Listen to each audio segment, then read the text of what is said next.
বাংলাদেশে প্রতিনিয়ত অসংখ্য ই কমার্স ব্যবসা শুরু হচ্ছে, কিন্তু তাদের মধ্যে 80% ব্যবসায়ী কয়েক বছরের মধ্যে বন্ধ হয়েছে। আপনি কি জানেন কেন?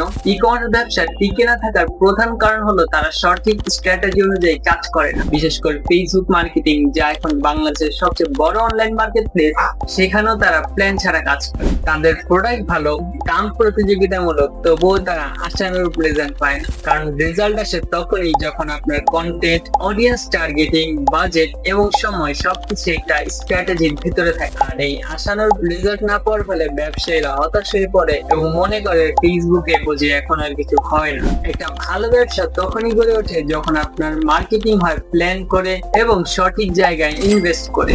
আমি মোহাম্মদ সিয়াম হোসেন কাজ করি ই কমার্স ব্যবসায়ীদের জন্য ফেসবুক মার্কেটিং স্ট্র্যাটেজি তৈরি করে, যা শুধু পোস্ট বা অ্যাড নয়, আপনার ব্যবসার জন্য কাস্টমার ফোকাসড মার্কেটিং প্ল্যান অনুযায়ী, যেটা আপনার ব্যবসাকে সঠিক মানুষের সামনে পৌঁছে দেয়। তাই আপনার ব্যবসাকে সঠিক স্ট্র্যাটেজি তৈরি করে এগিয়ে নিতে এখনই যোগাযোগ করুন আমার সাথে। ধন্যবাদ। আসসালামু আলাইকুম।